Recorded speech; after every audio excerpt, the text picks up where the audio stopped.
Hello, people of God. This is my Jacob's Way TV, and I am the P2P singer. This is episode 73. 73. How have you been? Thank you for watching. Thank you for being there. I hope you are learning one or two things and you're strengthening yourself on the path of your own destiny.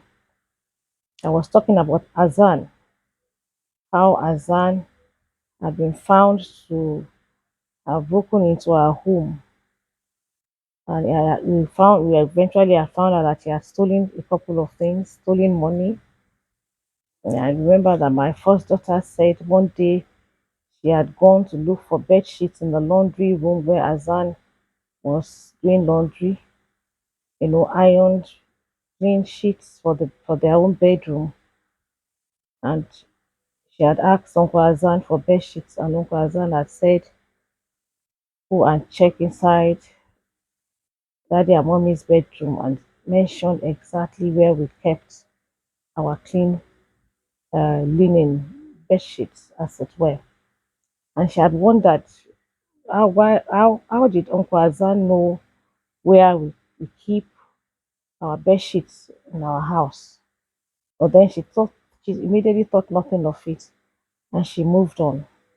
But it now made sense to her that Uncle Azan had actually been entering into our bedroom or our bedrooms. And like I said in the last episode, it wasn't all the time that we left the key, even of the gates behind for him.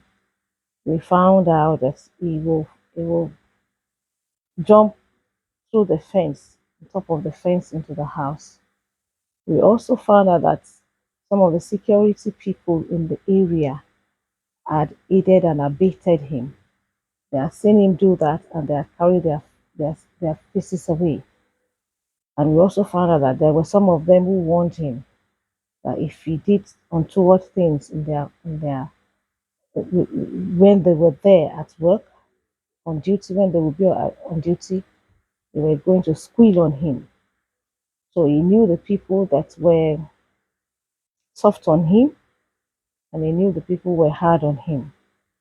But we discovered that the people who were soft on him for for particular reasons.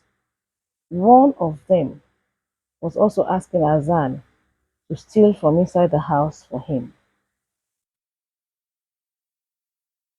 Now, Daddy had asked me if I expected him to say it was no more the Lord that asked me to cater for Azan, and that had pained me to my very bone marrow.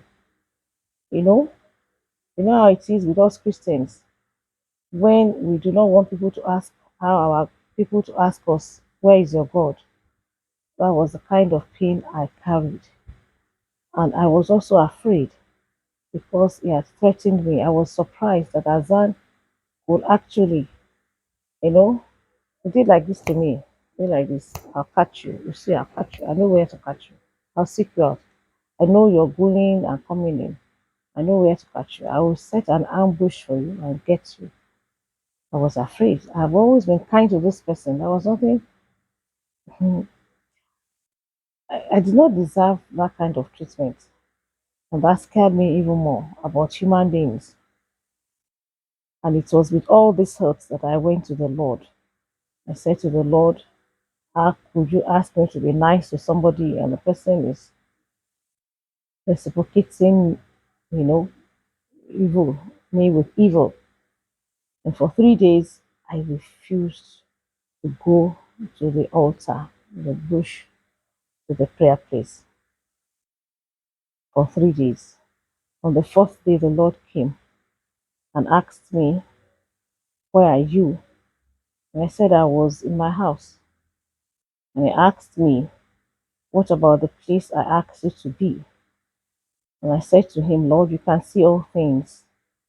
When I had expected you to protect me from Azan, you did not protect me. Father, you know that I will be able to bear this matter better if it was me that Azan, only me that Azan had hurt.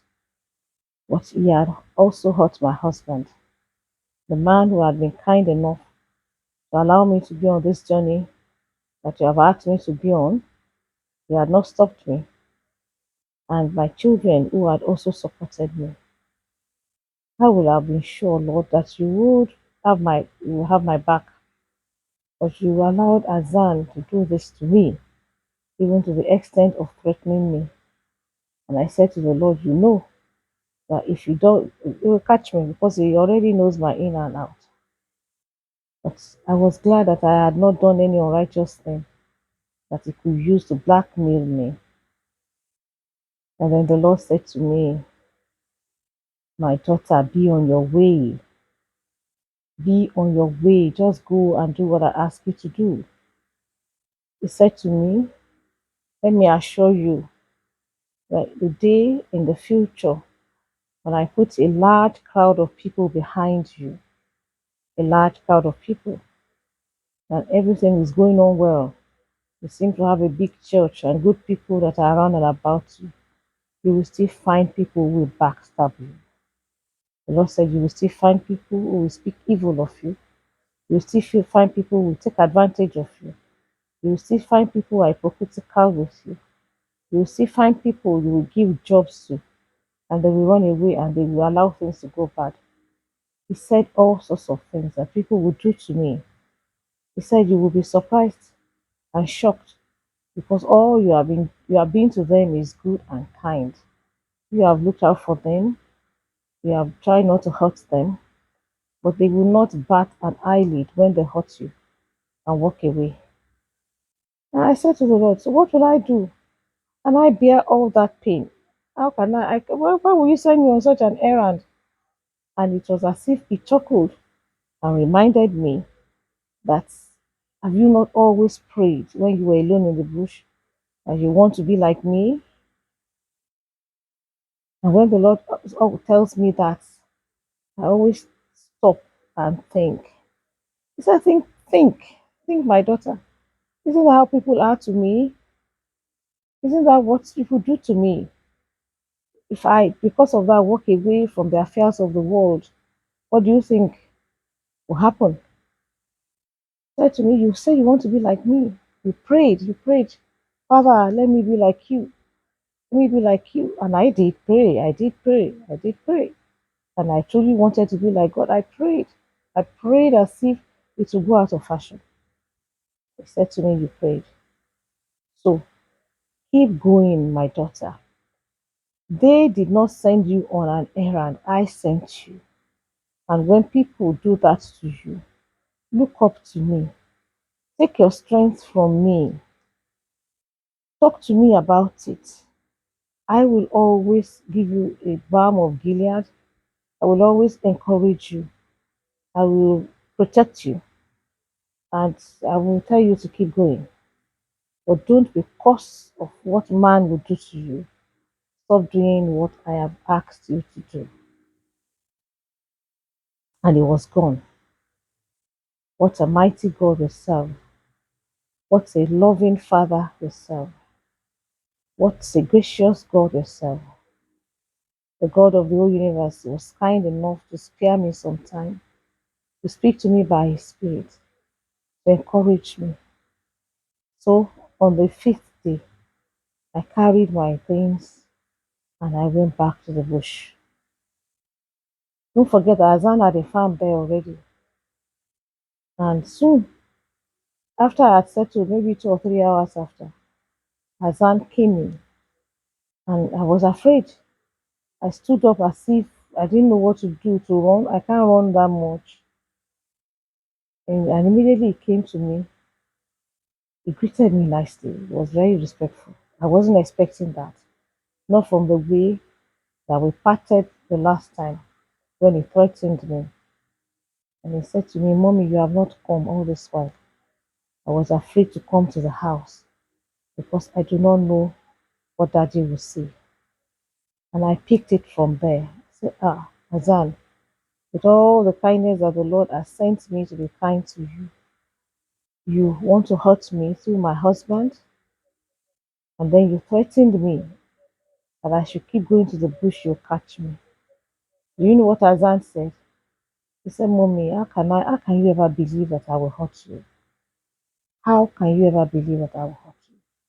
I just said that to defend myself because I had already seen that you had seen all my secrets and I was ashamed. Hey, Mommy, how can I hurt you? How can I ever hurt you? And that brought peace to me. And, we picked up from there and we, became mother and brother again. I said, well, if there's anything like that. And that will have stopped me from being on my way. There are issues that will want to stop you from being on your way. But like the Lord said to me, and I have not forgotten, when man misbehaves to me, returns unkindness for my kindness, or makes me to be almost discouraged, I will always remember that the man is not the one who sent me on an errand, that it is God that sent me. And I look up to him and he supplies me all the strength. Don't forget that he had told me before that if I will not use my own strength but his own strength, I will never be tired of carrying the baby. And don't forget that the baby is the ministry. This is my Jacob's Way TV. I'm Dupi Dupi Singer. And please do not forget to do the needful. Subscribe, hit the notification bell, share, comment, like, and be sure to watch the next episode. God bless you. Bye bye.